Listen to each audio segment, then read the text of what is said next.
Next we'll take care of the blue-tongued skink. And of course the first thing you'll want to do is just slide this off to the side. You can leave it leaned up if you want to.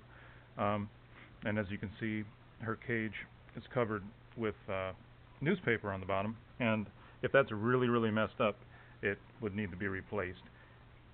You may consider this really messed up. This isn't bad at all. Also, her water, you want to change that, so let's start with that. So you can just take the whole thing out and dump it into the sink. This is similar to what we do with all the water bowls. Try to dump them directly into the drain so that anything that's in them goes directly down the drain. Then give them a good rinse. If there's anything that's stuck in there, scrub it out with the scrubber.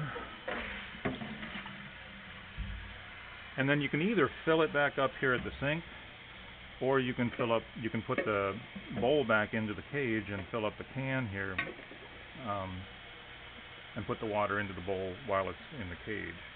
It's up to you. Sometimes carrying these bowls, these tote tray bowls, are a little bit sloshy, and you end up sloshing water out onto the floor or into the cage or onto yourself,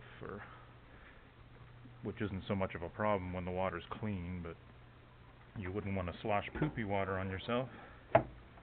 And then these rocks are stacked up in a particular way to help her get in and out of the water, so you want to kind of set those up as steps, just like they are. Then you can get her food bowl, and as you can see, she didn't eat everything. And a lot of times, if there's relatively, if the food really isn't that bad, isn't that far gone, I mean, obviously you wouldn't eat this, but you know who it's good for is the cockroaches. So you can pick out the stuff that the cockroaches would enjoy, which would be mostly the broccoli and the sweet potato or yam here and the little bits of apple. You can dump the rest, but go ahead, and there are cockroaches here and cockroaches here. So I'll go ahead and give these to the Madagascar hissing cockroaches here.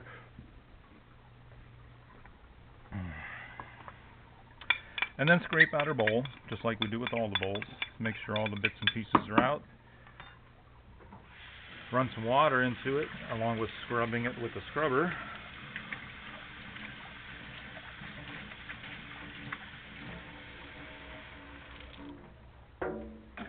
You don't necessarily need to dry it, but it's not a bad idea. Just kind of a waste of paper towel.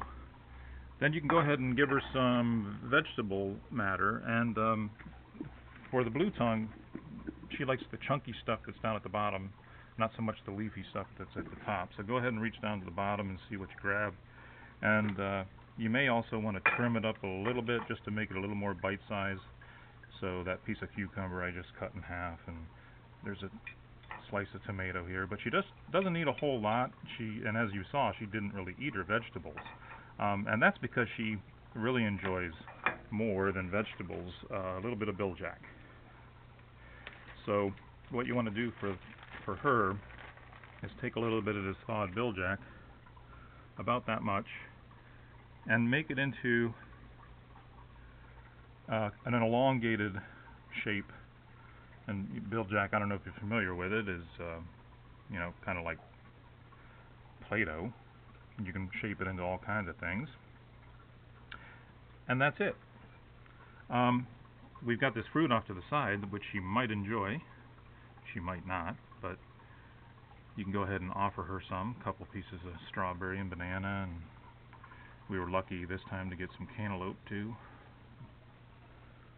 And then go ahead and deliver it back to her cage. She may or may not eat right away, but what she ate last time was just the bilgejack. That's why there was none left in her bowl. And then cover her back up. And that's it for the blue-tongued skink.